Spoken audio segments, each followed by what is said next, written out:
Hello and welcome back to part 2 of episode 3 of Abhivyakti Reflections Beyond Horizons, where we're joined with Dr. Ananya Chitale. How are you, ma'am? I'm great. Looking forward for the interaction. So we're gonna get into a discussion about teenage psychology. Sure. Starting straight off, ma'am, we all know that adolescence is a time of self discovery, and many people go ahead and discover a lot about themselves and have a lot of self realizations. So, at this time, they also face a lot of crucial problems within themselves. Yeah. So, how do you think teens can navigate these issues with the help of others, perhaps? And when these issues are dealing with identity and self esteem? Okay. So thank you for the question, Jennifer. Very important question here. I would say adolescence is a phase where it's a phase of experimentation, and some experiments are going to fail, some experiments are going to land spot on. Okay. That does not mean that you stop experimenting. Every experiment will give you a new finding about yourself, and that finding you may like about yourself, you may not like. That finding may liked by others about you, may not liked by others about you. But that doesn't matter because it's a phase of trial and error. Okay. So what is important to remember that you don't have to figure everything at the given time. Okay, you have many years ahead of you to figure out where you fit in, where you don't. So be it your gender identity, be it your career choice. Sometimes we realize way later that, okay, I'm not cut out for something, or I'm not this, and that is okay. You can always have a U-turn. Okay, so you need to understand that every thing that you do in your adolescence is like playing a game. You can play a game again and again. It's not a war that where you get killed once and you can't come back again. Okay, so you need to see, you must have gone in a roller coaster, right? So there are phases when you go up and you go down, and then again you come up and you go down, right? But what do? We enjoy. Okay, remember one thing, this is to all teenagers as well as adults listening to this, is that if you look at the ECG, you all must have seen the ECG that comes about a heart. Yeah. How is that? It's always this line, then it goes up, then it comes down, it goes up. So when our lifeline says that life is all about roller coaster, why are we looking at a very straight line? Straight line means we are dead. Yeah. That's a very interesting Right? analogy, ma'am. So never get afraid of what comes into your life. Okay, and always see that whenever you face a challenging situation in life, see it as an opportunity to grow and be a better version of yourself. Those who are into gymming will understand this example better. If you want to develop your muscles, you have to lift weights against the gravity.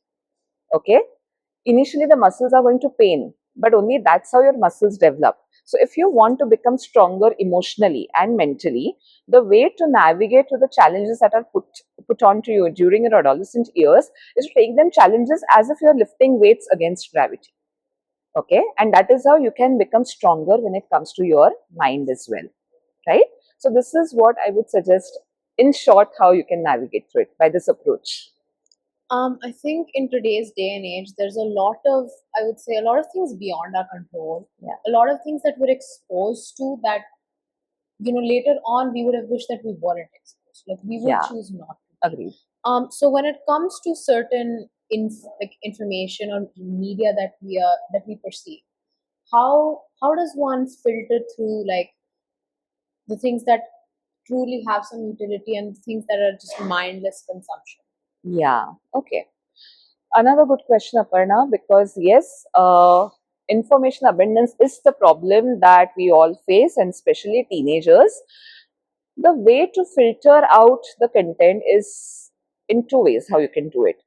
First is get aware of the sites or the sources which guarantee you authentic information. Okay, that is one way. If you are going on to those sites and scrolling the information from those sites, the algorithm will pick up something which is similar to that. Yeah. So your feed will not, or your feed will be lesser filled with mindless and non-scientific information.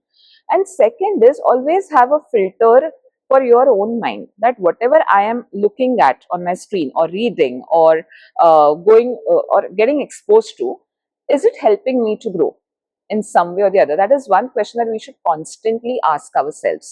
Okay, Right. whatever I am doing, reading, watching, is it helping me to grow? Even if it is entertainment, we are not able to define our entertainment. Just exposing ourselves to violent gaming will give you a short-term rise of dopamine, which might make you feel good, but that is not a healthy definition of entertainment, right? So you have to define what is healthy and unhealthy. Stick to the resources, to the websites, or to the sources from where you get only valid information and healthy information. So your algorithm also lands you up into similar information. And last but not the least is always ask a question that whether this is helping me to grow, whether this is productive, whether this is contributing in some way efficiently in my life. Only then take in that information. And otherwise, you have to be very mindful about what you are looking at or what you're scrolling. Okay, so that is how you can filter. More than just information when it comes to like the general media. So, for example, I'll say, I think this is something maybe kids my age could relate to, is there is nowadays a very common that most people listen to very sad music. And I've noticed that most adults, like in this generation, find that very odd, right? Why would you want to delve deeper into a certain emotion? So why is that? Why do we seek something that may make us feel worse? And when it comes to individuals that who do that, or maybe parents, how do we navigate that? Okay. So say, be it if you're talking about the example of sad music, again, anything in limited quantity is not damaging. Yeah. Okay. So just because somebody is listening to sad music does not mean that the person will be worse or will go into depression. Okay. Music is music. It is a form of art. Even if it is sad, and if you're watching it only for some period of time, Yeah. it's not going to make you really feel worse. But sometimes there are some cases where you can get addicted to something which you know is making worse because somehow it is triggering the dopamine center inside your brain. Okay, so once if that particular thing is giving you some amount of dopamine, you will get addicted to it in some way. So it's like drugs. Okay, that I know that when I consume a particular drug, I am getting some physical symptoms which are painful for me. But because it is also giving me the dopamine, I would still want to stick to it, right? So sometimes it is the neurotransmitter which gets triggered because of certain indulgences that we have. Okay, we know that if I eat too much of cheese burst pizza, it will give me stomach upset, it pains, but still I want to eat it. Why? Because dopamine. And let me tell you, we all human beings are dopamine slaves. A little bit of dopamine and we want it because it creates a lot of euphoric kind of a feeling. And who doesn't want it if it is we are getting it easily? So even if it is painful, we choose dopamine, and that's where it comes from. That's actually very true, ma'am, and I'm pretty sure so many of the teenagers our age will be able to relate to that. Moreover, ma'am, now that we were talking about how teenagers find dopamine and how they are sometimes unable to manage them, and how the fact that maybe that guardians are unable to understand them at times, because what happens is that when they come to know that things of this sort is happening to their children, Yeah. or maybe their niece or nephew or whoever, they often take some steps which at times lead to the condition worsening. And Yeah. we can't even blame it on them because there is such a vast generation difference. Yeah. At times, maybe even two generation. Because it comes out of concern as well. So Exactly. you can't, right. Yeah. True. Yeah, and moreover, it's also the fact that they are unable to understand us fundamentally. Yeah. So, in these situations, ma'am, how can we solve such problems from arising between maybe parents and children and maybe grandparents and children? Yes. Wow, this question is always there whenever we talk of teen psychology, is the generation gap. So let us first understand, or rather define generation gap. So I would define generation gap as where two people are there and both of them think that the other doesn't know anything what they know of. Okay, that is basically generation gap, and it is true because when we are talking about youngsters, they come from what we call it as sensory based experiences, or rather sensory based decision makings. And when we're talking about adults, they come from experiential learning or experience based decision makings. Okay. So what happens is, why there is a gap, sensory based decision making here would mean that youngsters, they will see they are right here, whatever feels nice, whatever appeals to them right now, right here, is what they would want to go for. Okay. Whereas adults, they have traveled the roads that you are traveling already. And they've got their experiences that by sensory based, if I'm choosing something, what are the effects or bad effects that come from? So their point of view always comes from the roads they have traveled. Okay. Or the others roads they have seen to be traveled. Right. So both the approaches are valid. Okay. Both the approaches are correct. Nothing is wrong. In some areas, sensory based decision making helps. It lands you into quick decision making, right? Whereas experience based decision making is also needed. So to reduce the generation gap, the first thing that I would suggest, not just to parents but to both teenage as well as parents, is that know that whatever your teenager is saying can be valid. Same way, know that whatever your parent is saying can be valid. All you have to do is be into empathetic mode of communication. Think as if you're the person who have experienced it, how you would have thought. To a teenager, he has to think from this way. To a parent, they have to think, when I was a teenager, without any experiences that I have now, maybe this is what I would have gone for, what my teenager is saying. So first thing is, let us be empathetic towards each other. Second thing is, once you're empathetic, develop a better listening skill. Okay. When I say better listening skill, I would mean that both teenager and parent should listen to each other, not to react, but to respond. Reaction comes from my biases and my emotions. That is a reaction. It is instantaneous. If I am a parent and you tell me, Mom, I don't want to become a doctor, I want to become a musician, my instantaneous reaction would be, what will you eat? How will you earn? Right? But that is not how it is. That is my bias. So my reaction comes from that. Whereas my response would be, okay, you want to be a musician, let's explore. Maybe there is a good career. Let us see. That's a response which is well thought, which is unbiased. This is same is expected from teenager as well. My parents never understand me. No, there must be times where they might have understood me. Okay, so eliminating these extreme meaning words, so never, must, should, these should be eliminated from our communications. And whenever you listen, sit there to respond, not to react. Right? So these are two fundamental ways to reduce the generational gap. Agreeing that both your approaches can be valid, can be true, giving that mutual trust and respect to each other, and listening effectively. And as I said in my previous episode as well, that we don't have to figure out everything at once. Let us see, let us explore, let us understand. We have to go on that mode, okay, to reduce the generation gap. Then when the problems come and the solutions that you're going to find will be more helpful rather than counterproductive. Okay, so this could be the approach. We did talk about this off camera, but I think the listeners could benefit from the insight. So when it comes to the teenage years, we often notice that we have, I guess you could call them mood swings, or a very ranging variety of emotions and behavior that sometimes are genuinely out of our control. We wish not to behave in such a way, but we do. True. So how do we navigate that? Yes, so very important, Aparna, you said that many times you wish that you don't want to behave, but you can't control.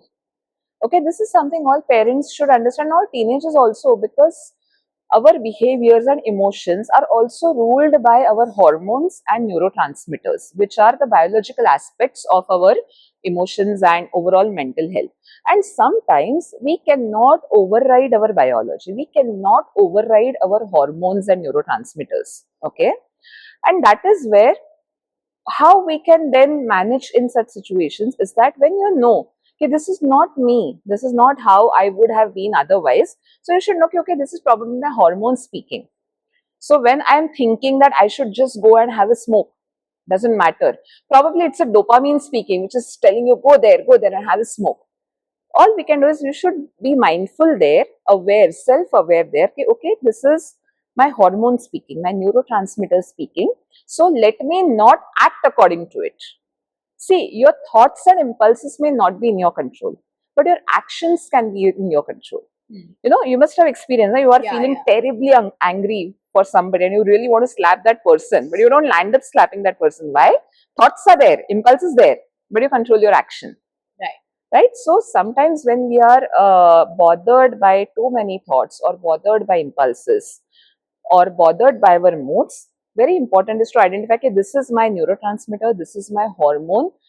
I should not act as per it. Let me act as how ideally I should be acting. But this is a skill that comes with practice. And here, this skill you will practice only when you have a realization that, ठीक है, I can work on myself. You cannot go in a mode, okay, this is how I am, accept me. If you go in that mode, then it's going to be difficult. You have to tell yourself, okay, this is me, this is not me, my hormone, and I can control my action. Let the hormonal or the neurotransmitter related mood swings die down. It is going to die down. It is not going to stay constant. Okay, but the action that you take in that moment, uska consequence will definitely stay with you. Right? So it will be important for you to, rather for all of us, not just you, but all of us to know this, be mindful, take a pause, not act out, and learn better skills of managing these things. Yeah. And on the topic of things we can't control, I think, I mean, not just for teenagers, but this is something I'm sure generally people would wish to know, is when you're witnessing a loved one or someone you know go through some sort of ailment like a depressive episode or a food disorder. What, and you know, it's coming out of a place of they're very concerned. Yeah. They're not sure what to do. What is the best course of action for them to take? Okay, so when we are literally looking at somebody who is going through a significant psychological issue, first step is we have to identify that whether we should be the person who should be managing it or whether the person needs a professional help.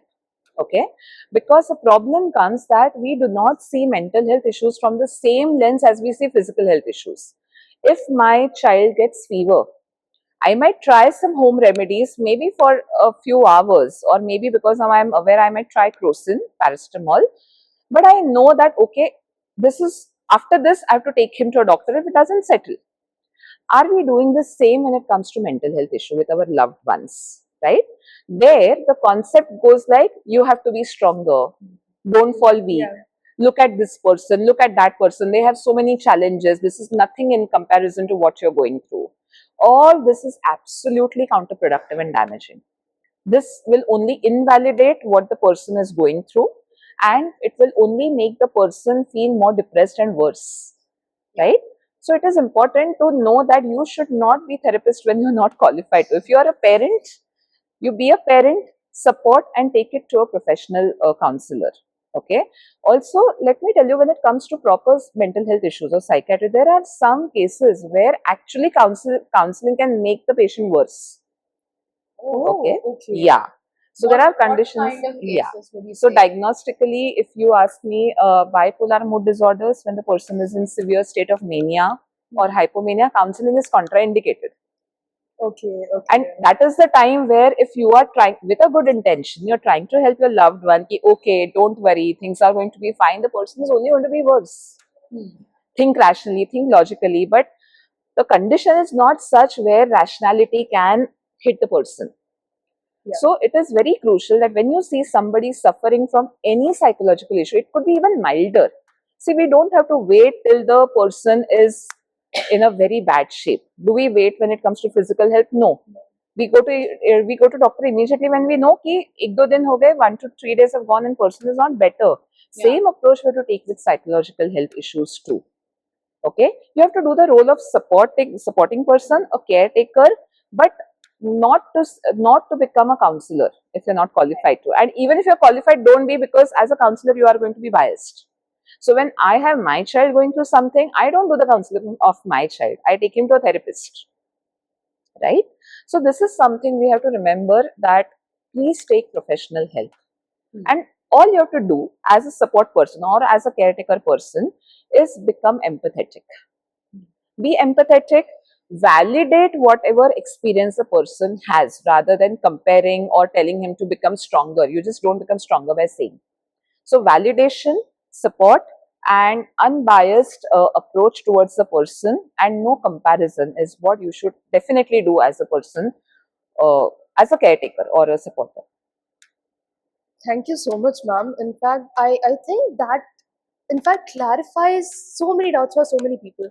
And moreover, as you said that whenever someone's suffering from mental ailment or whatever it is, they should approach a therapist or depending on the situation that they are Yes. undergoing.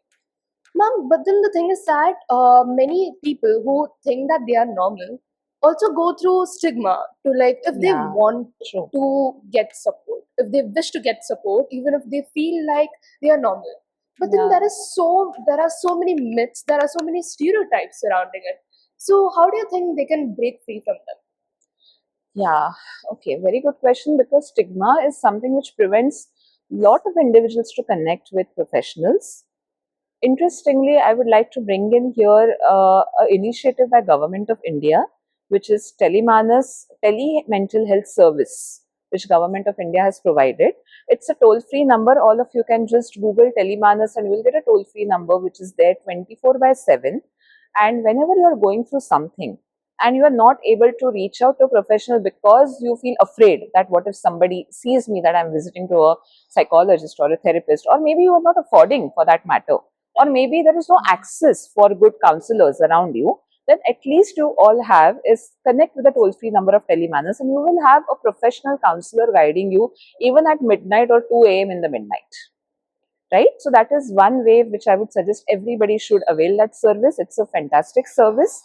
And secondly, I think one way to break stigma is, sometimes if I am the person who is in problem and there is a stigma, I need to first tell myself that I have to be my best friend. I have to help myself. Okay. People who are stigmatizing me, they will keep doing that because everybody is entitled to have their opinions. Right? And I don't have to get bothered by anybody's opinion. So that basic self-belief is something that we have to, generate within ourselves. Even if there is a stigma, even if people will see me taking medicines, it is okay. Right? Because once I'm out of it, I am going to be fine. Okay, so this is self-belief that we all need to cultivate. And also, now that we're talking on this forum also, you might have somebody who is going through something, you might suspect the person is not looking okay. You are the person who can suggest that, okay, shall I take you to the counselor? Do you need help? Right? When the person realizes that the people around him are changing, the person will have more courage. So even if it is anybody of you are watching this, if you are going to just spread this, this is going to bring a massive change. One person doing this will start a chain of this change that we are looking for. So two questions, kind of on the same train of thought. One, when it comes to them entering a stage of being treated by maybe a therapist or counselor, there's in some cases the person may be going through a very very intense situation and they very much it's very clear that they do need help but they Yeah. are not ready to accept it, Yeah. and then you're kind of in a situation where you feel like there's no point of you insisting to take them to help because they Yeah. cannot accept it. Correct. And then there's then the second question is when after they are seeking help and but you're still concerned because they're still going through whatever it may be, what is your place in that? Do you just give them words of support? Where do you stand? Yeah, so the cases or the people who are not ready, although you want to take them or you're going to be there with them, the best thing is that let them take their time. Okay, what your role will be is that keep checking on them whenever possible and at least offer them that, okay, you may not want to go to professional, but I am here to help you or at least listen to you. That is what I can be there for. Okay, so be there so they know. And you can also tell them very explicitly that whenever you're ready to go to a professional, let me know, I will be there. Okay, so they know there is an open end. It won't be like, okay, I had told you now, you should have gone then only. If that is going to be our body language and our way of connecting with them, they will never open up, or they will never even think of going to a professional, even though they might feel like later on, right? So all you have to do is keep checking on them on and off. Tell them that should we connect? Should I connect on your behalf? Sometimes even a caretaker connecting on the behalf of the person and getting an idea from the psychiatrist or psychologist that how can they help can also make a big change, or how can they get them to the counselor, right? So even that can be a technique where you connect to a professional, narrate the problem of the person who is near to you, and then see what help you can get. Okay, so these are two ways what you can do, but yes, you need to give space and time, because it is not easy to open up with your personal stories, right? So you have to give space and time. Thank you, Dr. Ananya Chitale, for joining us today and sharing your valuable thoughts and insights on homeopathy, psychology, and teenage psychology this time. And thank you to our audience for listening in. Be sure to take a look at Dr. Chitale's YouTube channel for more knowledge on the topics we discussed on today. Stay curious and stay tuned to Abhivyakti, Reflections Beyond Horizons. Thank you. Thank you.